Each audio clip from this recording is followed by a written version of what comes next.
I'm told we only have time for one more question. Oh, thank you. My name is Avery Gardner, and I'm a senior at Harvard College.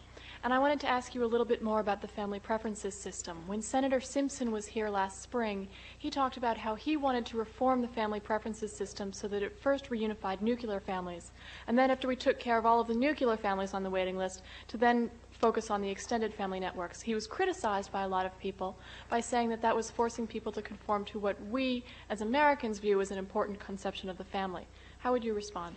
I think we have to have a flexible definition of family, because people's definition of family is different.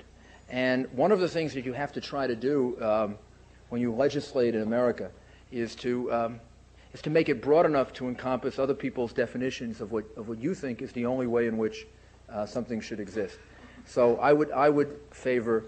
I really don't think there are terrible problems with the criteria that presently exist or have existed for family reunification. I don't think immigration over the last 30 to 40 years has been a terrible problem for America. As I guess I tried to point out, I think immigration has worked pretty well. I think it has areas of problems. I think the federal government isn't doing enough about illegal immigration, focusing on the right people, the people who are committing crimes. But by and large, I don't think the immigration system needs a tremendous reform.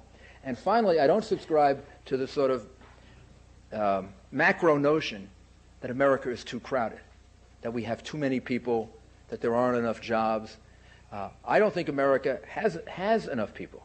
I think the challenge of new people will create more jobs. I think it will create more opportunity. I think you have people, and before when we were talking at dinner, there was the notion that we should have criteria, maybe like the investment criteria, or by and large we should focus on the amount of resources somebody has. Or I think it's been very good for America that we've let a lot of poor people come into America. I think that we want to continue to allow a lot of poor people to come into America, because when they do, they really ignite things that maybe a lot of rich people can't do. They have a tremendous desire for success. They have a tremendous desire to kind of push themselves and their family up the economic ladder. They put a tremendous amount of emphasis on making their children understand the value of learning in school and being disciplined in school in order to learn, in order to be successful. These are things that we need to remind ourselves of. And you forget them when you become more comfortable. Not everybody, but some people forget them when they become more comfortable. And that is part of the human competition that has been a unique thing about the United States. When I think about Boston, I think about all that tremendous immigration in the 20th century, and the 19th and 20th century, basically of very, very poor people.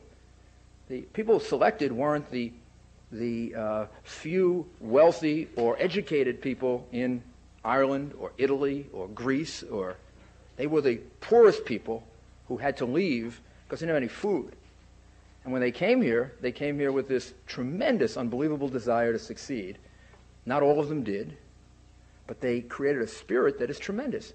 That same thing now goes on in Africa. It goes on in South America. It goes on in Asia. It continues to go on in Europe. And of course we need people who can do specific things, who have great talents, who have a lot of money, and it's terrific to have more people invest.